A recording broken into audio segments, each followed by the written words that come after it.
If anybody should be able to understand evolution, it is me.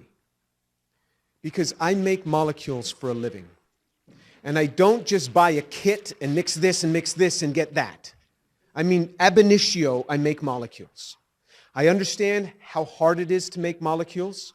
I understand that if I take nature's toolkit, it can be much easier because all the tools are already there, and I just mix it in the proportions that, and I do it under these conditions. But ab initio is very, very hard. I don't understand evolution, and I will confess that to you. Is it okay for me to say that I don't understand this? Is that all right? I know that there's a lot of people out there that don't understand anything about organic synthesis, but they understand evolution.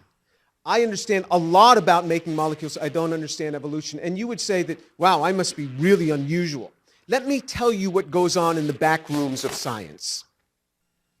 With National Academy members, with Nobel Prize winners, I have sat with them. And when I get them alone, not in public, because it's a scary thing if you say what I just said. And I say, do you understand all of this, where all of this came from and how this happens? Every time that I have sat with people who are synthetic chemists who understand this, they go, nope. These people are just so far off on how they believe this stuff came together. I have sat with National Academy members and Nobel Prize winners. Sometimes I will say, do you understand this?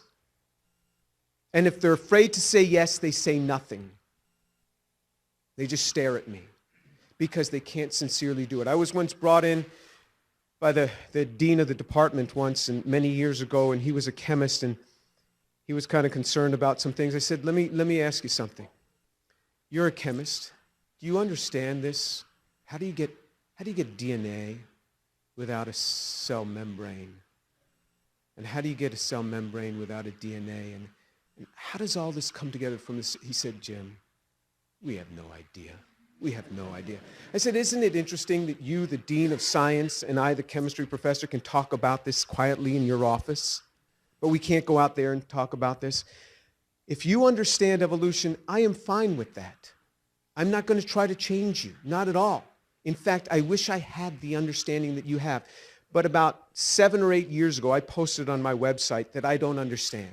And I said, I will buy lunch for anyone that will sit with me and explain to me evolution, and I won't argue with you until I don't understand something. I will ask you to clarify.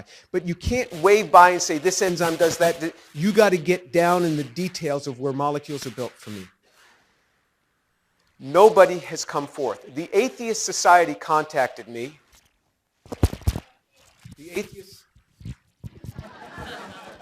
Atheist Society contacted me. They said that they will buy the lunch. And they challenged the Atheist Society, go down to Houston, have lunch with this guy, and talk to him. Nobody's come. Now remember, because I'm just going to ask when I stop understanding what you're talking about, I will ask. So I sincerely want to know. I would like to believe it, but I just can't. Now, I understand microevolution. I really do. We do this all the time in the lab. I understand this. But when you have speciation changes, when you have organs changing, when you have to have concerted lines of evolution all happening in the same place in time, not just one line, concerted lines, all in the same place, all in the same environment. This is very hard to fathom. I was in Israel not too long ago talking with a bioengineer. And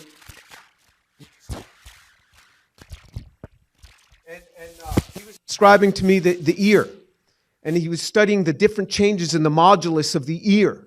And I said, how does this come about? He says, oh, Jim, we all believe in evolution, but we have no idea how it happened.